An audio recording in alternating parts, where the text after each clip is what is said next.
O Grande Conflito. Capítulo 3. Como começaram as trevas morais. O apóstolo Paulo, em sua segunda carta aos Tessalonicenses, predisse a grande apostasia que teria como resultado o estabelecimento do poder papal. Declarou que o dia de Cristo não viria sem que antes venha a apostasia e se manifeste o homem do pecado, o filho da perdição, o qual se opõe e se levanta contra tudo o que se chama Deus ou se adora, de sorte que se assentará como Deus no templo de Deus, querendo parecer Deus. E ainda mais, o apóstolo adverte os irmãos, já o mistério da injustiça opera. Mesmo naqueles primeiros tempos, viu ele, insinuando-se na igreja, erros que preparariam o caminho para o desenvolvimento do papado. Pouco a pouco, a princípio furtiva e silenciosamente, e depois mais às claras, à medida em que crescia em força e conquistava o domínio na mente das pessoas, o mistério da iniquidade levou avante sua obra de engano e blasfêmia. Quase imperceptivelmente, os costumes do paganismo tiveram ingresso na igreja cristã. O espírito de transigência e conformidade fora restringido durante algum tempo pelas terríveis perseguições que a igreja suportou sob o paganismo.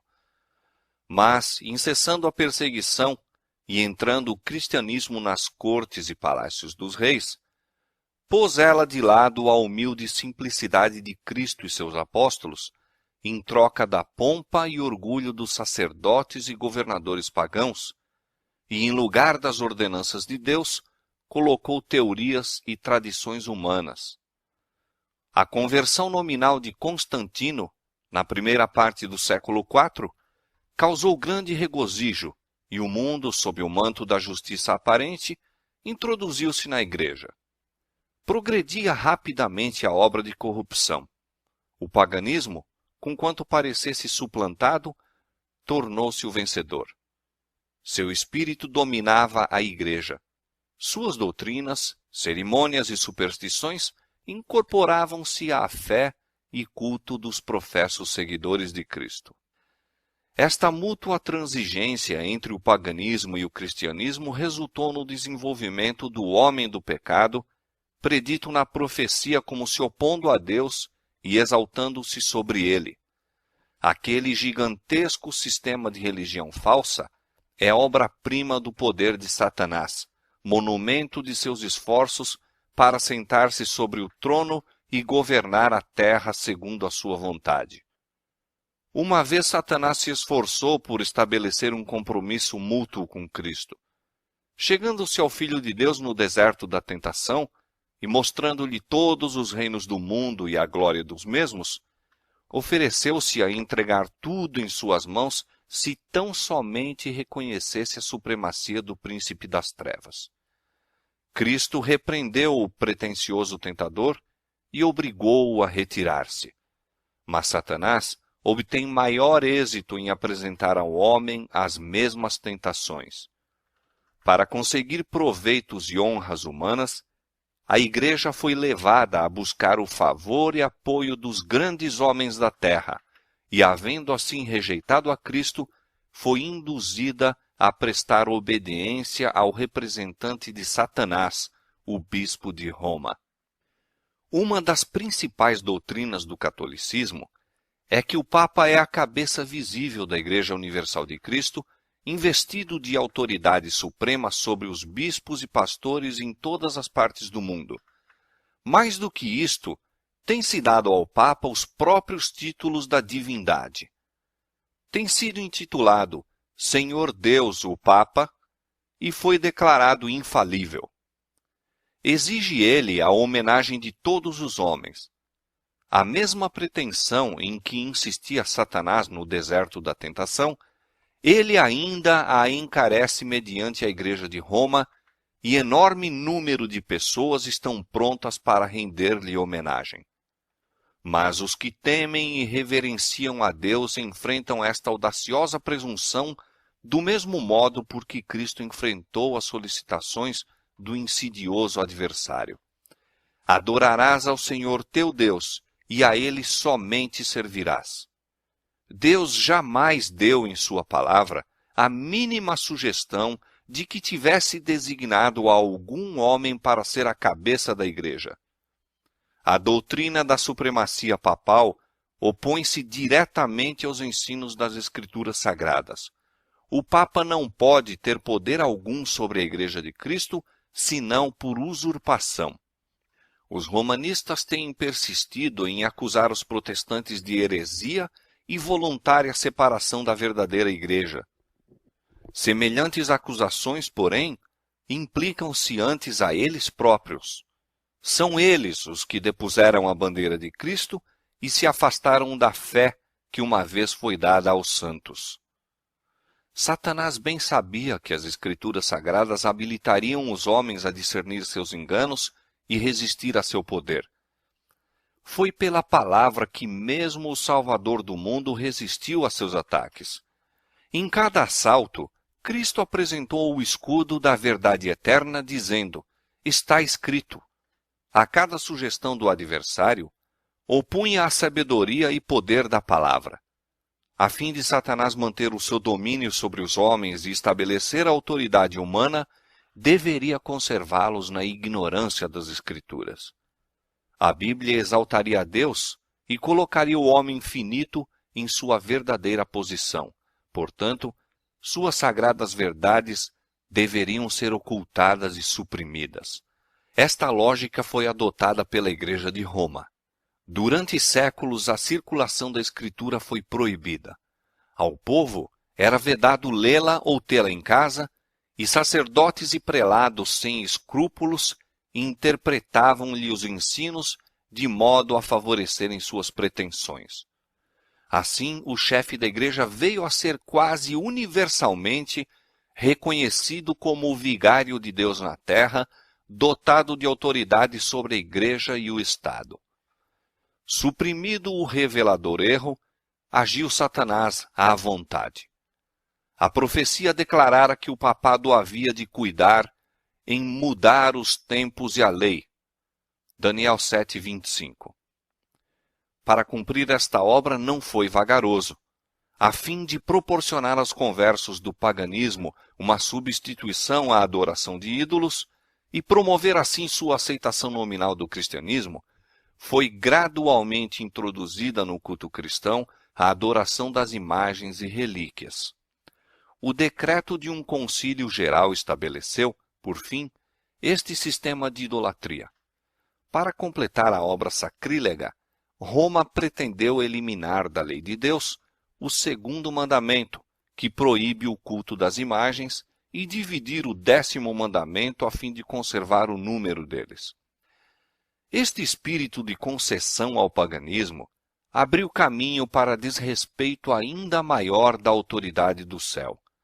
Satanás, operando por meio de não consagrados dirigentes da igreja, intrometeu-se também com o 4º mandamento e tentou pôr de lado o antigo sábado, o dia que Deus tinha abençoado e santificado, e exaltando em seu lugar a festa observada pelos pagãos como o venerável dia do sol. Esta mudança não foi, a princípio, tentada abertamente. Nos primeiros séculos, o verdadeiro sábado foi guardado por todos os cristãos. Eram estes ciosos da honra de Deus e, crendo que sua lei é imutável, zelosamente preservavam a santidade de seus preceitos. Mas com grande argúcia, Satanás operava mediante seus agentes para efetuar seu objetivo. Para que a atenção do povo pudesse ser chamada para o domingo, foi feito deste uma festividade em honra da ressurreição de Cristo. Atos religiosos eram nele realizados. Era, porém, considerado como um dia de recreio, sendo o sábado ainda observado como dia santificado. A fim de preparar o caminho para a obra que intentava cumprir, Satanás induzira os judeus, antes do advento de Cristo, a sobrecarregarem o sábado com as mais rigorosas imposições, tornando sua observância um fardo. Agora, tirando vantagem da falsa luz sob a qual ele assim fizera com que fosse considerado, lançou o desdém sobre o sábado como instituição judaica.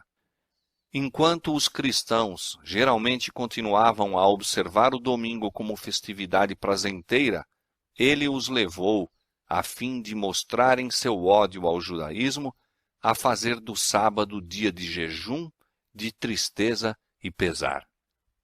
Na primeira parte do século IV, o imperador Constantino promulgou um decreto fazendo do domingo uma festividade pública em todo o Império Romano. O dia do sol era venerado por seus súditos pagãos e honrado pelos cristãos. Era política do imperador unir os interesses em conflito do paganismo e cristianismo.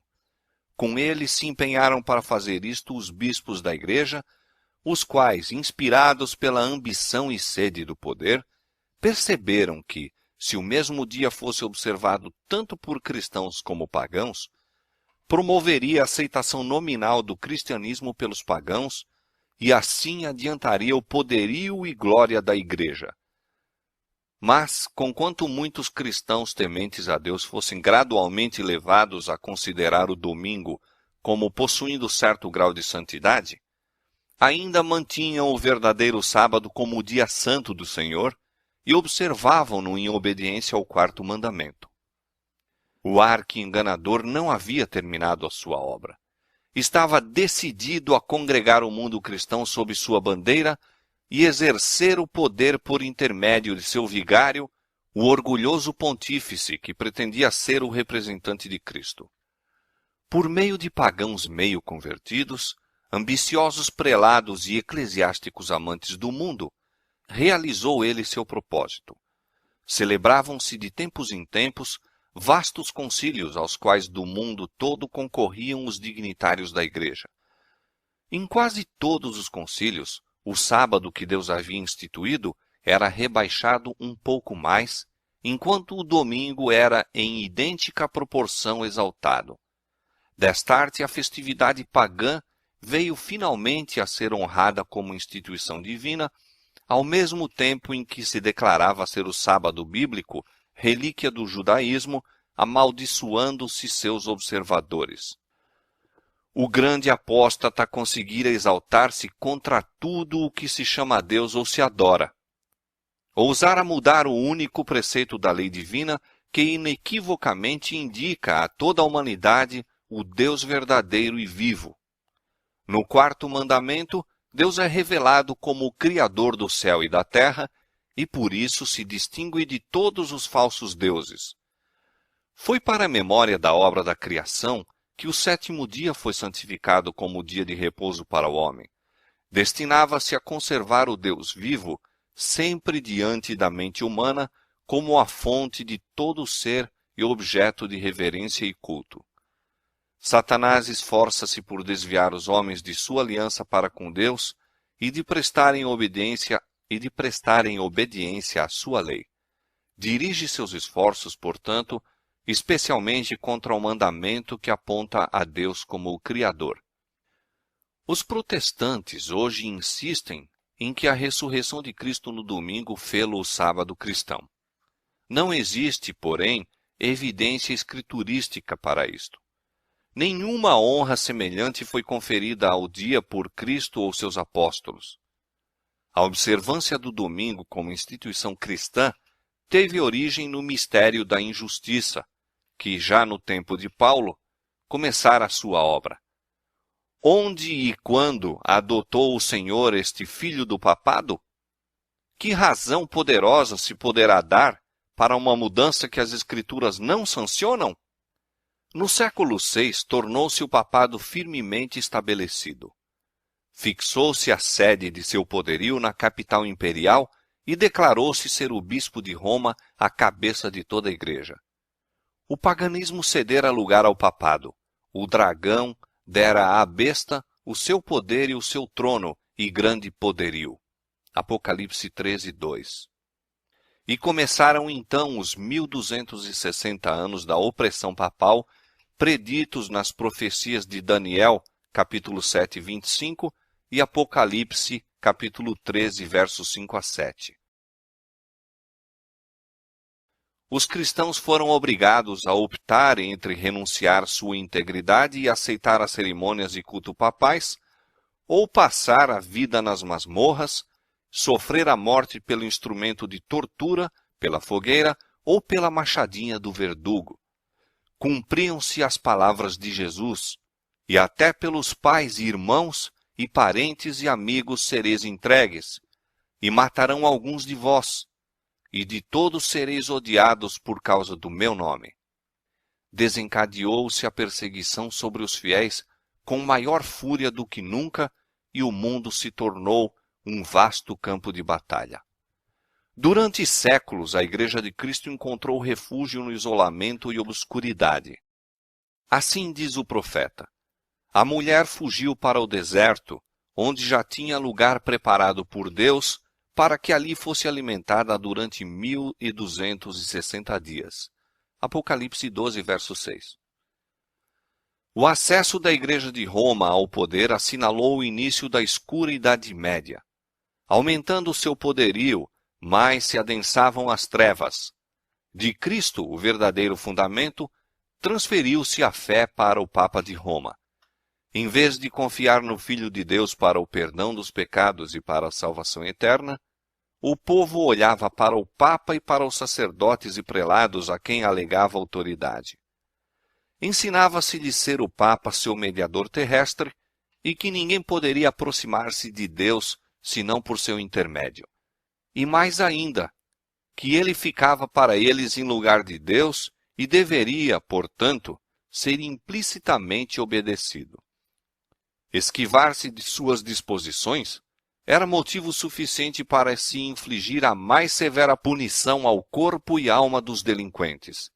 Assim, a mente do povo desviava-se de Deus para homens falíveis e cruéis, e mais ainda, para o próprio príncipe das trevas, que por meio deles exercia o seu poder. O pecado se disfarçava sob o manto de santidade. Quando as Escrituras são suprimidas e o homem vem a considerar-se supremo, só podemos esperar fraudes, engano e aviltante iniquidade. Com a elevação das leis e tradições humanas, tornou-se manifesta a corrupção que sempre resulta de se pôr de lado a lei de Deus.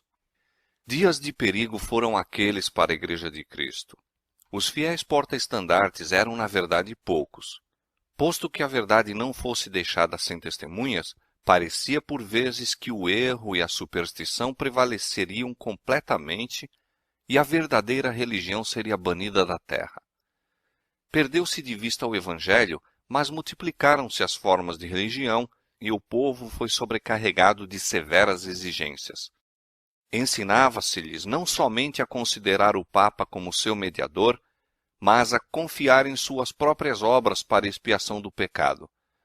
Longas peregrinações, atos de penitência, adoração de relíquias, ereção de igrejas, relicários e altares, bem como o pagamento de grandes somas à igreja, tudo isto e muitos atos semelhantes eram ordenados para aplacar a ira de Deus ou assegurar o seu favor, como se Deus fosse idêntico aos homens, encolerizando-se por ninharias ou apaziguando-se com donativos ou atos de penitência. Apesar de que prevalecesse o vício, mesmo entre os chefes da Igreja de Roma, sua influência parecia aumentar constantemente. Mais ou menos ao findar do século VIII, os romanistas começaram a sustentar que nas primeiras épocas da Igreja, os bispos de Roma tinham possuído o mesmo poder espiritual que assumiam agora. Para confirmar essa pretensão, era preciso empregar alguns meios com o fito de lhe dar aparência de autoridade. Isto foi prontamente sugerido pelo pai da mentira. Antigos escritos foram forjados pelos monges. Decretos de concílios que antes nada se ouvira foram descobertos, estabelecendo a supremacia universal do Papa desde os primeiros tempos. E a Igreja que rejeitara a verdade, avidamente aceitou estes enganos. Aos poucos, os fiéis que construíram sobre o verdadeiro fundamento ficaram perplexos e entravados quando o entulho das falsas doutrinas obstruiu a obra. Como os edificadores sobre o muro de Jerusalém no tempo de Neemias, alguns se prontificaram a dizer: já desfaleceram as forças dos acarretadores, e o pó é muito, e nós não podemos edificar um muro. Cansados da constante luta contra a perseguição, fraude, iniquidade e todos os outros obstáculos que Satanás pudera engendrar para deter-lhes o progresso, alguns que haviam sido fiéis edificadores desanimaram, e por amor da paz e segurança de sua propriedade e vida, desviaram-se do verdadeiro fundamento. Outros, sem se intimidarem com a oposição de seus inimigos, intrepidamente declaravam: não os temais, lembrai-vos do Senhor grande e terrível, e prosseguiam com a obra, cada qual com a espada cingida ao lado. O mesmo espírito de ódio e oposição à verdade tem inspirado os inimigos de Deus em todos os tempos, e a mesma vigilância e fidelidade têm sido exigidas de seus servos. As palavras de Cristo aos primeiros discípulos aplicam-se aos seus seguidores até ao final do tempo. E as coisas que vos digo, digo-as a todos. As trevas pareciam tornar-se mais densas. Generalizou-se a adoração das imagens. Acendiam-se velas perante imagens e orações se lhes dirigiam. Prevaleciam os costumes mais absurdos e supersticiosos. O espírito dos homens era a tal ponto dirigido pela superstição que a razão mesmo parecia haver perdido o domínio. Enquanto os próprios sacerdotes e bispos eram amantes do prazer, sensuais e corruptos, só se poderia esperar que o povo que os tinha como guias se submergisse na ignorância e vício. Outro passo ainda deu a presunção papal, quando, no século XI, o Papa Gregório VII proclamou a perfeição da Igreja de Roma. Entre as proposições por ele apresentadas, uma havia declarando que a Igreja nunca tinha errado, nem jamais erraria, segundo as Escrituras. Mas as provas escriturísticas não acompanhavam a afirmação. O altivo pontífice também pretendia o poder de depor imperadores, e declarou que sentença alguma que pronunciasse poderia ser revogada por quem quer que fosse, mas era prerrogativa sua revogar as decisões de todos os outros. Uma flagrante ilustração do caráter tirânico do Papa Gregório VII se nos apresenta no modo por que tratou o imperador alemão Henrique IV. Por haver intentado desprezar a autoridade do Papa, declarou-o este excomungado e destronado. Aterrorizado pela deserção e ameaças de seus próprios príncipes, que por mandado do Papa eram incentivados na rebelião contra ele, Henrique pressentiu a necessidade de fazer as pazes com Roma. Em companhia da esposa e de um servo fiel, atravessou os Alpes em pleno inverno, a fim de humilhar-se perante o Papa. Chegando ao castelo para onde Gregório se retirara, foi conduzido, sem seus guardas, a um pátio externo e ali, no rigoroso frio do inverno, com a cabeça descoberta, descalço e miseravelmente vestido, esperou a permissão do Papa a fim de ir à sua presença. O pontífice não se dignou de conceder-lhe perdão, senão depois de haver ele permanecido 3 dias jejuando e fazendo confissão. Isso mesmo, apenas com a condição de que o imperador esperasse a sanção do Papa antes de reassumir as insígnias ou exercer o poder da realeza. E Gregório, envaidecido com seu triunfo, jactava-se de que era seu dever abater o orgulho dos reis. Quão notável é o contraste entre o orgulho deste altivo pontífice e a mansidão e suavidade de Cristo, que representa a si mesmo à porta do coração a rogar que seja ali admitido, a fim de poder entrar para levar perdão e paz, e que ensinou a seus discípulos: qualquer que entre vós quiser ser o primeiro, seja vosso servo. Os séculos que se seguiram testemunharam aumento constante de erros nas doutrinas emanadas de Roma. Mesmo antes do estabelecimento do papado, os ensinos dos filósofos pagãos haviam recebido atenção e exercido influência na Igreja. Muitos que se diziam conversos ainda se apegavam aos dogmas de sua filosofia pagã e não somente continuaram no estudo desta, mas encareciam-no a outros como o meio de estenderem sua influência entre os pagãos. Erros graves foram assim introduzidos na fé cristã. Destaca-se, entre outros, o da crença na imortalidade natural do homem e sua consciência na morte. Esta doutrina lançou o fundamento sobre o qual Roma estabeleceu a invocação dos santos e a adoração da Virgem Maria. Disto também proveio a heresia do tormento eterno para os que morrem impenitentes, a qual logo de início se incorporara à fé papal. Achava-se então preparado o caminho para a introdução de ainda outra invenção do paganismo, a que Roma intitulou purgatório e empregou para amedrontar as multidões crédulas e supersticiosas. Com esta heresia, afirma-se a existência de um lugar de tormento no qual as almas dos que não merecem condenação eterna devem sofrer castigo por seus pecados e do qual, quando libertas da impureza, são admitidas no céu. Ainda uma outra invencionice era necessária para habilitar Roma a aproveitar-se dos temores e vícios de seus adeptos.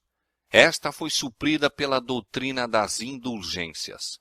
Completa remissão dos pecados, passados, presentes e futuros, e livramento de todas as dores e penas em que os pecados importam, eram prometidos a todos os que se alistassem nas guerras do pontífice para estender seu domínio temporal, castigar seus inimigos e exterminar os que ousassem negar-lhe a supremacia espiritual. Ensinava-se também ao povo que, pelo pagamento de dinheiro à igreja, poderia livrar-se do pecado e igualmente libertar as almas de seus amigos falecidos que tivessem condenados às chamas atormentadoras. Por esses meios, Roma abarrotou os cofres e sustentou a magnificência, o luxo e os vícios dos pretensos representantes daquele que não tinha onde reclinar a cabeça. A ordenança escriturística na ceia do Senhor fora suplantada pelo idolátrico sacrifício da missa. Sacerdotes papais pretendiam, mediante esse disfarce destituído de sentido, converter o simples pão e vinho no verdadeiro corpo e sangue de Cristo. Com blasfema presunção pretendiam abertamente o poder de criar em Deus, o Criador de todas as coisas. Aos cristãos exigia-se, sob pena de morte, confessar sua fé nesta heresia horrível que insulta ao céu. Multidões que a isto se recusaram foram entregues às chamas. No século XIII foi estabelecido a mais terrível de todas as armadilhas do papado, a Inquisição. O príncipe das trevas trabalhava com os dirigentes da hierarquia papal. Em seus concílios secretos, Satanás e seus anjos dirigiam a mente de homens maus, enquanto, invisível entre eles, estava um anjo de Deus, fazendo o tremendo relatório de seus iníquos decretos e escrevendo a história de ações por demais horrorosas para serem desvendadas ao olhar humano. A grande Babilônia estava embriagada do sangue dos santos. Os corpos mutilados de milhões de mártires pediam vingança a Deus contra o poder apóstata. O papado se tornou o déspota do mundo. Reis e imperadores curvavam-se aos decretos do pontífice romano. O destino dos homens, tanto temporal como eterno, parecia estar sob seu domínio. Durante séculos, as doutrinas de Roma tinham sido extensa e implicitamente recebidas, seus ritos reverentemente praticados, suas festas geralmente observadas. Seu clero era honrado e liberalmente mantido. Nunca a Igreja de Roma atingiu maior dignidade, magnificência ou poder. Mas o meio-dia do papado foi a meia-noite do mundo. As Sagradas Escrituras eram quase desconhecidas, não somente pelo povo, mas pelos sacerdotes. Como os fariseus de outrora, os dirigentes papais odiavam a luz que revelaria os seus pecados. Removida a lei de Deus, a norma de justiça, exerciam eles poder sem limites e praticavam os vícios sem restrições. Prevaleciam a fraude, a avareza, a libertinagem. Os homens não recuavam de crime algum pelo qual pudessem adquirir riqueza ou posição. Os palácios dos papas e prelados eram cenários da mais vil devassidão. Alguns dos pontífices reinantes eram acusados de crimes tão revoltantes que os governadores seculares se esforçavam por depor esses dignitários da igreja como monstros demasiado vis para serem tolerados. Durante séculos, a Europa não fez progresso no saber, nas artes ou na civilização. Uma paralisia moral e intelectual caíra sobre a cristandade. A condição do mundo sob o poder romano apresentava o cumprimento terrível e surpreendente das palavras do profeta Oséias. O meu povo foi destruído porque lhe faltou o conhecimento. Porque tu rejeitaste o conhecimento, também eu te rejeitarei, visto que te esqueceste da lei do teu Deus, também me esquecerei de teus filhos. Não há verdade, nem benignidade, nem conhecimento de Deus na terra. Só prevalecem o perjurar e o mentir, e o matar e o furtar, e o adulterar, e há homicídios sobre homicídios. Foram estes os resultados do banimento da palavra de Deus.